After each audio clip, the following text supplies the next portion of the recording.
성경책을 덮지 마시고 펴주시기를 부탁을 드립니다. 저희는 주일 오후에 레위기 말씀을 같이 살펴보고 있습니다. 몇 주 동안 제가 오후에 말씀드릴 기회가 없어서 레위기 말씀을 못 전했었는데요. 오늘은 지난번에 이어서 이제 6장 말씀을 이어서 전하려고 합니다. 레위기 1장에서 5장까지는 어떤 말씀이 있다고 제가 말씀을 드렸습니까? 이스라엘의 5대 제사. 말씀을 막 시작하려고 하는데 벌써 주무시려고 하시는 분들이 계신 것 같아요. 그러지 마시고 옆에 분 계시면 중간에 주무시는 분은 그냥 두세요. 하지만 아직 시작도 안 했는데 주무시려는 분들은 좀 꼬집어서 깨워주시길 바랍니다. 5대 제사 뭐가 있죠? 번제, 소제, 화목제, 속죄제, 속건제 5개가 있다 이렇게 말씀을 드렸습니다. 그래서 한 장씩 이렇게 하면서 제사 하나씩을 살펴보았었는데요. 레위기의 말씀은 이스라엘 백성들이 출애굽해서 광야로 나갔을 때 시내산 근처에서 하나님께서 모세에게 기록하게 하신 책입니다. 레위기의 주제는 무엇이냐면 하나님 나라 백성으로 택함을 받은 이스라엘 백성들이 이 땅의 다른 사람들과는 구별된 거룩한 삶을 살기 원하는 하나님의 마음이 레위기에 담겨져 있습니다. 그래서 레위기의 앞부분에 5대 제사에 대해서 쭉 이야기하고 있는 그 이유는 단지 그들을 괴롭히기 위해서 이렇게 제사를 드리라고 알려주시기 위해서 기록한 것이 아니라 어떻게 하면 너희가 거룩해질 수 있는지에 대해서 하나님께서는 말씀하고 계시는 것이죠. 인간이 죄로 인해서 더럽혀졌는데 그 더럽혀진 것을 어떻게 깨끗하게 되어질 수 있는지에 대해서 알려주시기 위해서 하나님께서는 레위기 말씀을 기록하게 하신 것입니다. 그래서 이 레위기 말씀을 이렇게 보면 읽을 때는 무슨 얘기인지 잘 이해가 안 되고 재미가 없고 졸리기도 할 수 있을지 모르지만 그 다른 어떤 말씀보다도 하나님의 그 본심을 우리가 알아갈 때에 하나님께서는 어떻게 하면 이 죄 많은 인간을 거룩하게 해서 그 인간 가운데 거하면서 그들과 동거동락할 수 있을까? 이것이 하나님께서 가지고 계셨던 본심이었다는 것이죠. 그래서 우리가 레위기 말씀을 통해서 하나님께서는 나와 함께하고 싶어 하시는 분이시구나. 언제나 나와 모든 삶 가운데서 동거동락하기 원하시는 그런 하나님이시구나. 그런 것을 우리가 이 말씀을 통해서 깨달을 수가 있는 것입니다. 여러분, 사랑하는 사람으로부터 편지를 받았다고 생각해 보세요. 어떠시겠습니까? 요즘은 편지 안 하고 문자 하나요? 편지를 받았다고 생각해 보세요. 어떠실 것 같으세요? 받아보신 지가 하도 오래돼가지고 그때 감정이 어땠는지 기억이 잘 안 나시나요? 좋겠죠. 얼마나 좋겠습니까? 그 내용이 어떤 내용인지 정말 알고 싶고 뜯어서 읽을 때 한 번 읽어서 이해가 안 되면 2번 읽고 그래도 이해가 안 되면 3번 읽고 4-5번 읽고 며칠 있다가 또 꺼내서 읽고 그게 사랑하는 사람으로부터 받은 편지이지 않겠습니까? 여러분, 사랑하는 사람이 편지를 보냈는데 정말 유식한 사람이 막 어려운 막 사자성어랑 뭐 이런 걸 다 섞어가지고 편지를 보내면 여러분들이 이거 이해 못하겠다 하고 그냥 쓰레기통에다 버려버리시겠어요? 아니죠. 이게 무슨 내용일까? 사전을 찾아보든지 뭐 누구에게 물어보든지 뭐 영어가 들어있으면 이게 무슨 뜻인지 알려고 노력하지 않겠습니까? 레위기 말씀이 바로 그렇다는 것이죠.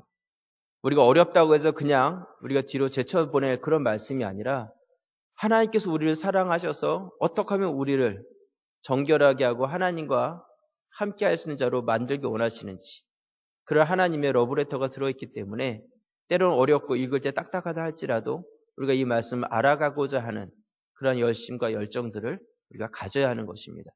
왜냐하면 우리가 하나님을 사랑하기 때문이라는 것이죠.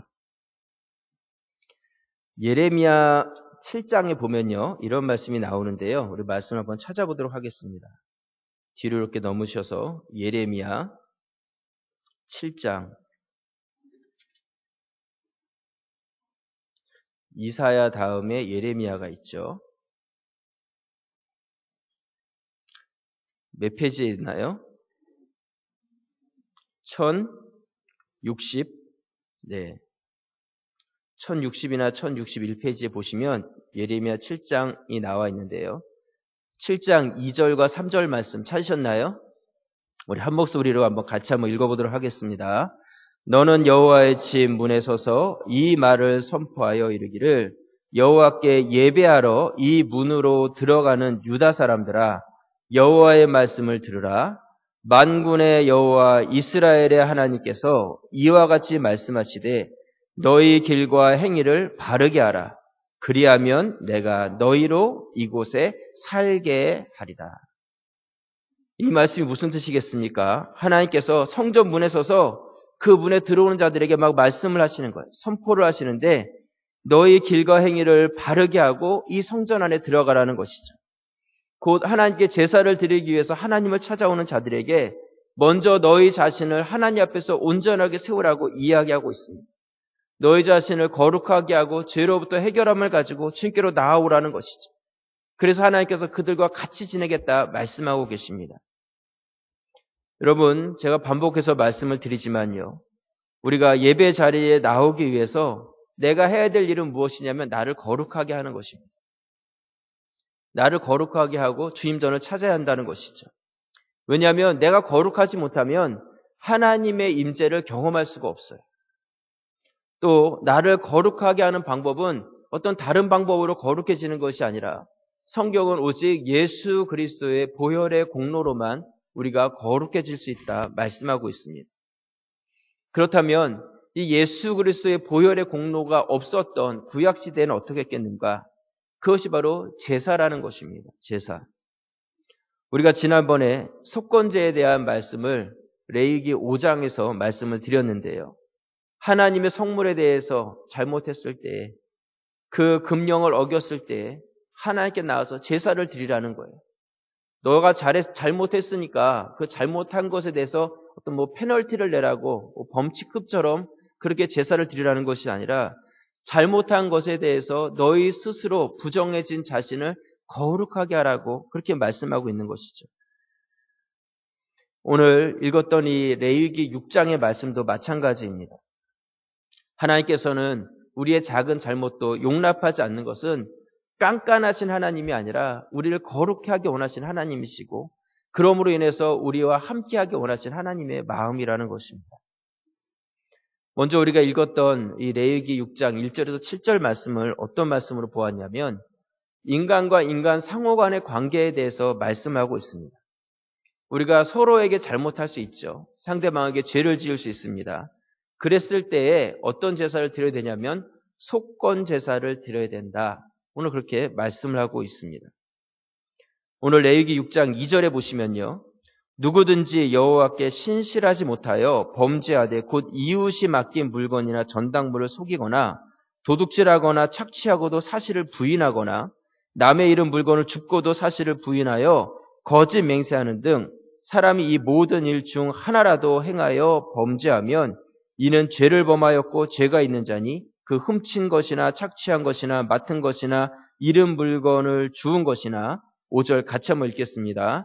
그 거짓 맹세한 모든 물건을 돌려보내되 곧 그 본래 물건의 5분의 1을 더하여 돌려보낼 것이니 그 죄가 드러나는 날에 그 임자에게 줄 것이요. 이렇게 말씀하고 있습니다. 이웃의 물건을 맡았어요. 나중에 돌려달라고 하는데 모른다고 하는 거죠. 거짓말을 하는 것입니다. 물건을 받고 보니까 너무 탐이 나는 거예요. 그게 드러나게 되었을 때 너가 속건 제사를 드리는데 그냥 드리는 것이 아니라 물건을 돌려주는데 그냥 돌려주는 것이 아니라 5분의 1을 더해가지고 그것을 돌려줘야 된다. 이렇게 이야기하고 있어요. 착취한다는 것은요. 협박해서 빼앗는 것, 사기치는 것, 그런 것을 의미하는 것입니다. 이웃의 물건이나 짐승이나 돌려주지 않고 그렇게 그것을 내 것으로 가지려고 했을 때 그 죄가 하나님 앞에서 크다는 것에서 말씀하고 있는 것이죠. 여기서 우리가 한 가지 알 수 있는 것은요. 이 속건제의 또 하나의 중요한 의미가 무엇이냐면 하나님과의 우리 사이에 지어졌던 그러한 죄만을 이야기하는 것이 아니라 인간과 인간 사이에 지어진 죄에 대해서 우리가 화목하기 위한 제사를 하나님 앞에서 드려야 된다고 말씀하고 있는 것이죠. 여러분, 우리 생각에 물건을 보면 욕심이 들지 않겠습니까? 견물생심이라는 말이 있잖아요. 그래서 어떤 그 물건을 내가 가지게 되었을 때, 야, 이거 너무 좋은 물건을 내가 가졌는데 그 사람 세상에 사람이 한둘이야. 너무나 사람 많은데 한 사람 정도 원수지고 뭐 서로 안 보고 살면 되지.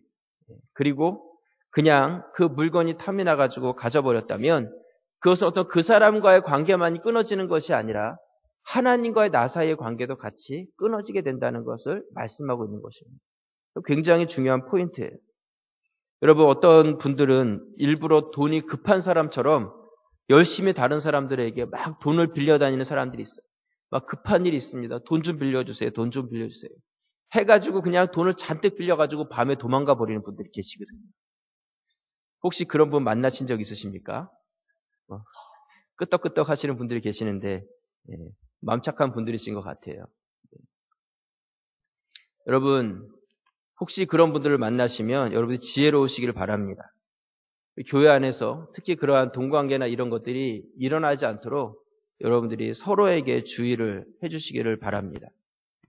우리가 이런 불미스러운 일들이 일어나서는 안 돼요. 일어나지 않았기 때문에 제가 미리 말씀을 드리는 거예요. 하나님께서는요, 그리스도인들이 이웃과의 관계를 그렇게 바르게 할 것에 대해서 말씀하고 있습니다. 특별히 물질적인 부분에서 더욱더 분명하게 하라는 것이죠. 여러분, 만약 정말 친하고 잘 아는 사람일수록요, 돈을 빌려준다면 여러분들이 문서화하세요. 문서화하세요. 제가 분명히 말씀을 드립니다. 잘 아시는 분이라 할지라도 제가 뭐 적은 돈을 문서화라는 그런 개념이 아니라 정말 내가 꼭 돌려받아야 될 돈을 빌려주게 된다면 여러분들이 문서화해가지고 그것을 빌려주세요.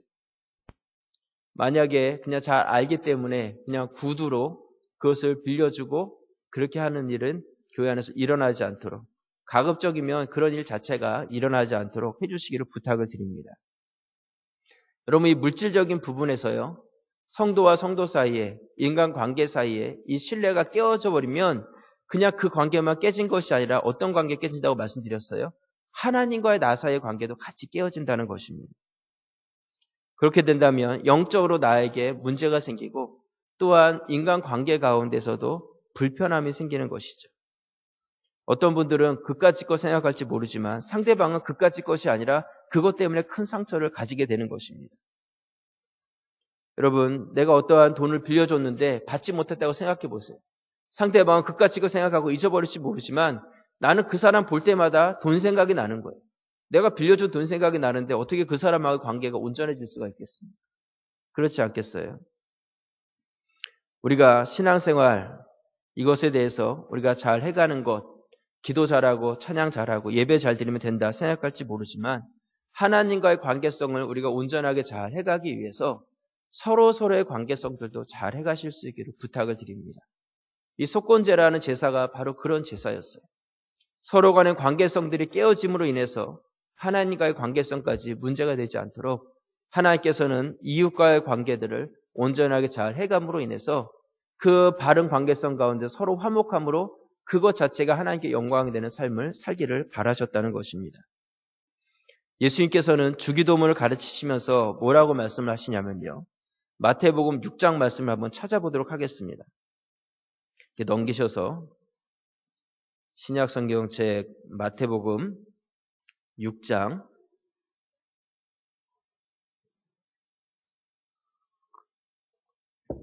15절 말씀, 앞에서 주기도문에 대해서 이야기를 하시고요.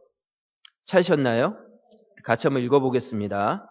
너희가 사람의 잘못을 용서하지 아니하면 너희 아버지께서도 너희 잘못을 용서하지 아니하시리라. 여러분, 주기도문에 대한 말씀을 하시고 예수님께서 이런 말씀을 해주셨다는 것은 주기도문 그 안에 이 중요한 의미가 거기에 포함되어 있다는 것입니다. 이웃과의 관계가 하나님과의 관계다 이렇게 알려주고 계시는 것이죠. 내 주위의 분들과 화목하고 좋은 관계를 맺으면요, 하나님과의 관계도 화목해지게 되어 있습니다.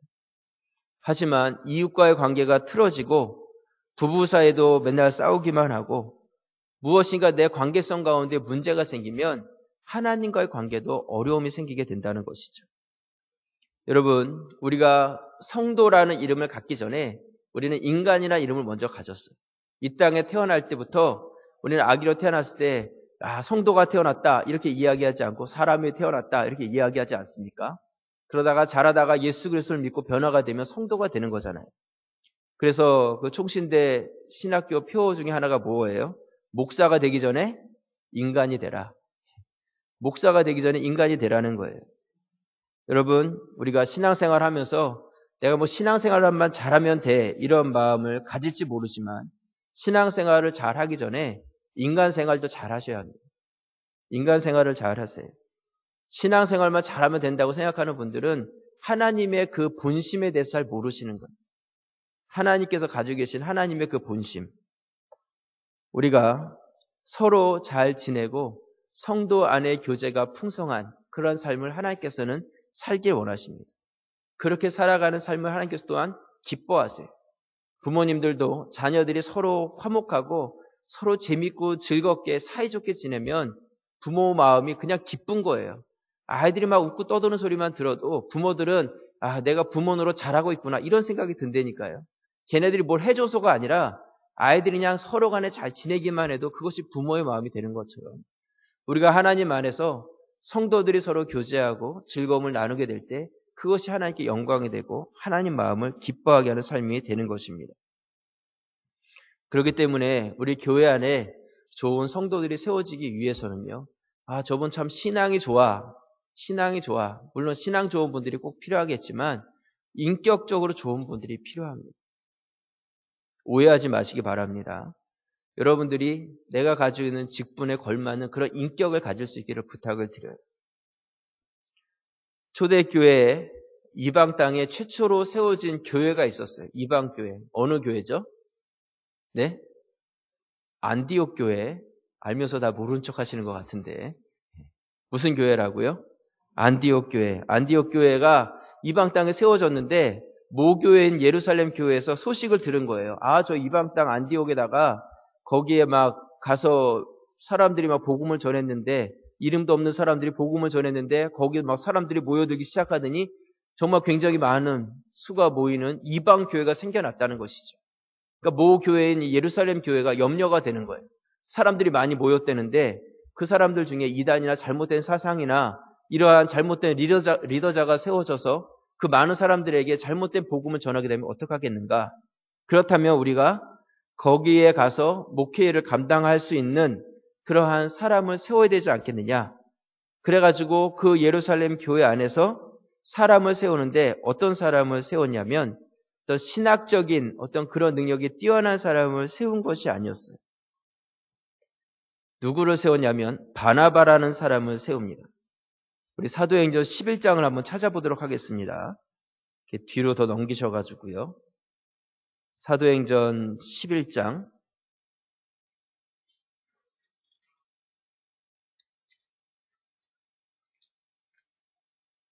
207페이지에 있습니다.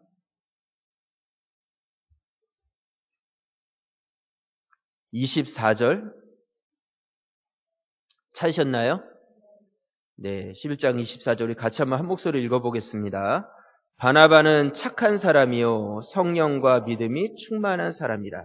이에 큰 무리가 주께 더하지더라. 네, 이 말씀에 보시면 바나바가 파송을 받아서 그 안디옥 교회에서 사역을 했는데 이 바나바는 어떤 사람이라고 먼저 말씀하고 있습니까? 착한 사람이라는 거예요. 착한 사람. 인격적으로 훌륭하고 존경받고 인정받는 사람이었다는 것이죠. 그렇기 때문에 그 안디옥 교회에 더 많은 사람들이 모이고 그 교회가 안정감 있게 성장해 갈 수 있었다는 것입니다. 여러분, 사람은요, 신앙 좋은 사람보다 인격이 좋은 사람 곁에 더 모이게 되어 있어요. 신앙 좋은 사람보다 인격 좋은 사람. 그 인격이 좋은 사람 옆에서 우리가 신뢰가 쌓이고 가까워지게 되고 그러므로 인해서 영적인 영향력도 받게 되는 것이죠. 하나님 일을 할 때 착한 인격. 우리가 레위기 말씀, 속건제의 말씀 우리가 잠깐 보고 있는데요. 내 안에 착한 인격을 갖기 위해서 그것이 나 한 사람만이 아니라 우리 주변의 사람에게도 좋은 영향력이 되고 나 자신이 하나님과 관계도 온전한 관계로 세워가는 것입니다. 여러분들에게 그러한 바나바와 같은 그런 인격자들이 되어질 수 있기를 주님의 이름으로 축원합니다. 또 오늘 레위기 6장에서요. 한 가지 우리에게 주고자 하는 메시지는 무엇이냐면 번제단의 불을 꺼트리지 말아라. 제사를 드리는 그 제단의 불을 꺼트리지 말라는 말씀을 하고 있습니다. 오늘 레위기 6장 9절 말씀에 보시면요. 뭐라고 말씀하고 있냐면 아론과 그의 자손에게 명령하여 이르라. 번제의 규례는 이러하니라. 번제물은 아침까지 제단 위에 있는 석쇠 위에 두고 제단의 불이 그 위에서 어떻게 해요? 꺼지지 않게 할 것이요. 12절에 보시면 제단 위의 불은 항상 피워 꺼지지 않게 할지니 제사장은 아침마다 나무를 그 위에 태우고 번제물을 그 위에 버려놓고 화목제의 기름을 그 위에서 불사를 찌며 13절 같이 한번 읽겠습니다. 불은 끊임없이 제단 위에 피워 꺼지지 않게 할지니라. 네. 번제단의 불은요, 제사 드릴 때 다시 불을 붙였다가 제사 끝나면 불을 껐다가 위험한데 요즘 안전도 신경 써야 되는데 불씨 같은 거 남겨두면 안 돼. 그리고 다 꺼트려 버릴 것 같은데 그것이 아니었어요. 한 번 붙여진 번제단의 불은 세대가 변하고 시간이 지나도 꺼트리지 않았어요. 대단한 것입니다. 제가 성막 설교를 할 때요. 번제단의 불은 어떤 사람이 붙인 것이 아니라 하나님께서 붙여주신 불이다. 하나님께서 주신 불이라는 그런 말씀을 드렸어요. 우리가 뒤에 레위기 9장을 이렇게 넘겨가 보시면요. 9장 24절 번제단이 다 완성된 후에 어떤 일이 있었냐면요. 같이 한번 읽어보겠습니다. 불이 여호와 앞에서 나와 제단 위에 번제물과 기름을 사른지라. 온 백성이 이를 보고 소리를 지르며 엎드렸더라. 네, 이 말씀은 광야에서 모세와 이스라엘 백성들이 성막을 완성하고 또 번제단을 완성한 후에 처음 제사를 드리는데 제물을 그 번제단에 올려놨을 때 하나님께서 위로부터 불을 내리셔가지고 그 불을 주셔서 하나님께서 받으시는 그 제사를 하나님께서는 드리게 해주신 것이죠. 이건 굉장히 의미가 있는 말씀이에요. 우리가 하나님께 제사 드려 나아가기 위해서 내 의미대로 내가 원하는 불을 사용해서 되는 것이 아니라 하나님께서 허락해 주신 불을 가지고 가야지만 하나님께서 받으시는 거예요. 그렇지 않습니까? 잘못된 불을 가져갔다 죽었던 자들도 있잖아요. 하나님께서 주신 불을 가져가야 되는데 그것이 오늘날로 이야기하면 바로 우리에게 허락하신 예수 그리스도의 보혈을 이야기하는 것입니다. 예수 그리스도를 통하지 않고는 하나님께 갈 수 없고요. 엉뚱한 것을 가지고 하나님께 가겠다고 가면 죽는 거예요. 하나님께서 주신 방법은 다른 방법을 주신 적이 없으시거든요. 하나님께서 그렇게 중요하게 꺼뜨리지 않도록 불을 주셨고요. 그 불을 관리하는 사람들이 있었어요. 그들은 365일 불이 꺼지지 않도록 늘 긴장감을 가지고 불을 지킨 자들이었다는 것이죠. 그리고 이동할 때는 그 불을 옮기는 그릇에다 불씨를 담아가지고 가져가면서 그것을 꺼뜨리지 않았고 광야에서 때로는 굳은 날씨가 있다 할지라도 그 불이 꺼지지 않도록 그것을 지켜갔다는 것입니다. 결코 쉬운 일이 아니었어요. 쉬운 일이 아니었습니다. 그렇다면 왜 하나님께서는 그 번제단의 불을 절대로 꺼뜨리지 말라고 말씀을 하셨겠는가? 번제단의 이 불은 제사를 드리는 데 있어서 핵심이고 가장 중요한 것입니다. 아무리 좋은 제물을 가져왔다 할지라도 불이 없으면 제사가 완성이 될 수가 없는 것이죠. 이 불이라는 것은요, 성경에서 어떤 의미를 가지고 있냐면 바로 성령의 의미를 가지고 있습니다. 무슨 의미라고요? 성령. 예, 불은 성령을 의미하는 거예요. 그렇기 때문에 우리가 성령을 소멸해서는 안 된다. 성경은 이야기하고 있고요. 성령의 인도하심을 받지 않고서는 하나님께 나아갈 수 없는 것입니다.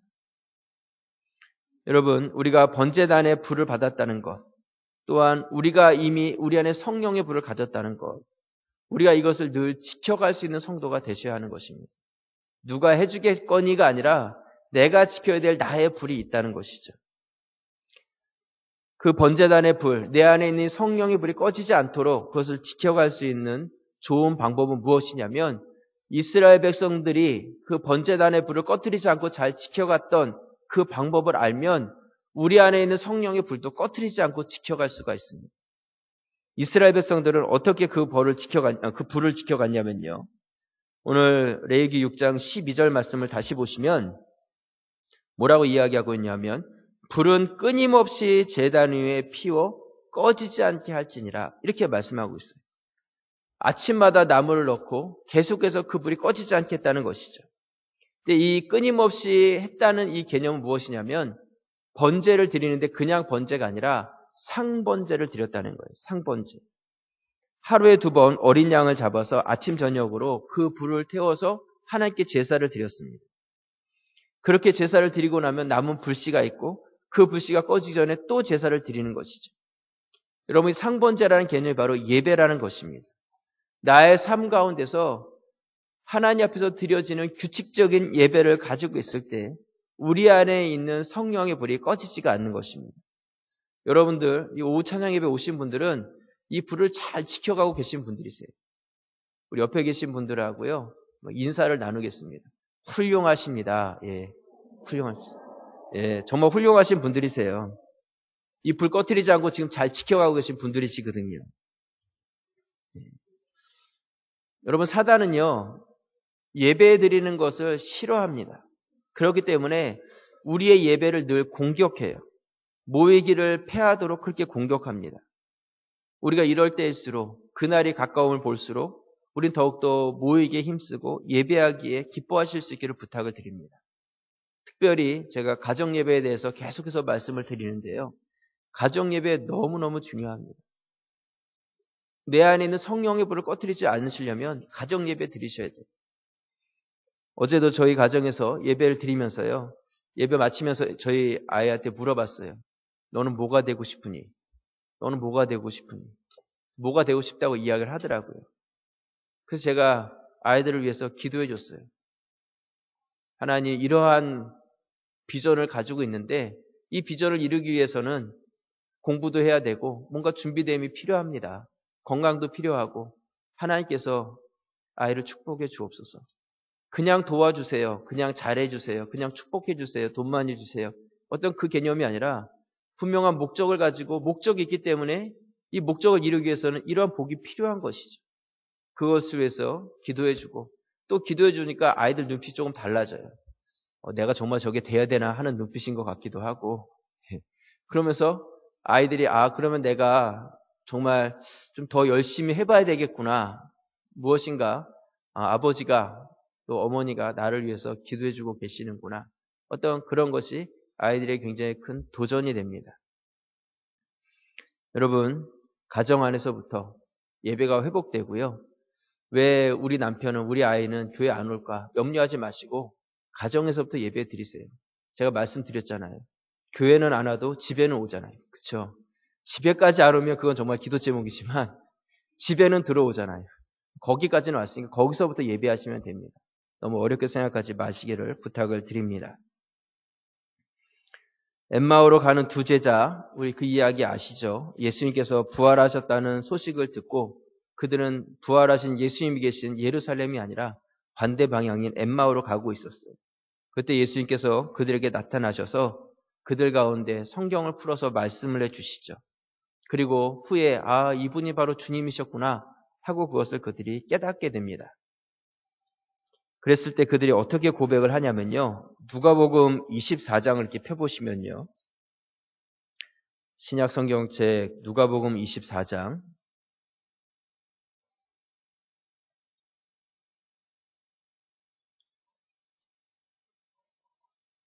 31절 140페이지에 있습니다. 찾으셨나요? 누가복음 24장 31절 32절 2절 말씀 우리 같이 한번 읽어보겠습니다. 그들의 눈이 밝아져 그인 줄 알아보더니 예수는 그들에게 보이지 아니하시는지라. 그들이 서로 말하되 길에서 우리에게 말씀하시고 우리에게 성경을 풀어주실 때에 우리 속에서 마음이 뜨겁지 아니하더냐 하고. 이 말씀해 보시면 그들이 그 안에 불씨가 다 사그러들어서 예루살렘 반대 방향으로 향해서 걸어가고 있었는데 그 안에 부활하신 주님을 만나고 그리고 나서 그 말씀이 그들 가운데 임하게 되자 그들의 마음이 어떻게 됐다고요? 뜨거워졌다는 거예요. 다시 그 안에서 불이 이렇게 일어나기 시작했다는 것이죠. 꺼지지 않는 그 불을 가지게 되었다는 것입니다. 사랑하는 우리 성도 여러분, 어디서 우리가 부활의 주님을 만나고 예수의 말씀을 깨달을 수 있겠습니까? 바로 예배의 자리라는 것이죠. 예배의 자리. 여러분이 예배의 자리를 부지런히 찾을 때 내 안에 뜨거워지는, 내 안에 있는 성령의 불이 꺼지지 않는 그런 은혜를 경험하게 되는 것입니다. 여러분들이 일주일간 살아가면서 염려스러운 것, 걱정되는 것들 다 뒤로에서 내려놓으시고 번제단 앞에 나와서 내 안에 있는 불씨를 새롭게 그렇게 태워갈 수 있는 그런 성도들이 되시기를 부탁을 드립니다. 저희 교회 예배를 제가 드리다가요, 다른 교회 가서 이렇게 말씀 전할 기회가 있어서 예배를 드려보니까 저희 교회 예배가 참 좋다는 것을 너무 많이 느꼈어요. 아, 정말 훌륭한 예배자들이 많으시구나. 그래서 참 감사한 마음으로 예배를 드렸습니다. 근데 한 가지 아쉬운 게 있었어요. 그게 뭐냐면 아멘 소리가 다른 교회는 훨씬 크더라고요. 저는 다른 교회도 다 그런 줄 알았거든요. 네, 제가 지난주에 어느 교회 가서 예배를 드릴 기회가 있어서 가서 예배를 드려보니까 그래서 이 교회는 다른 건 몰라도 이 아멘 소리가 참 너무 좋다. 예, 그런 마음을 가지고 왔는데요.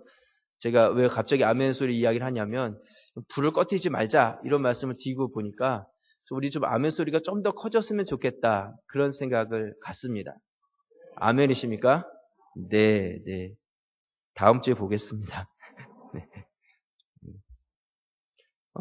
마지막으로요, 우리 레위기 6장 후반부에서는 어떤 말씀이 나오냐면요, 우리 제사장의 규례에 대한 말씀이 나옵니다.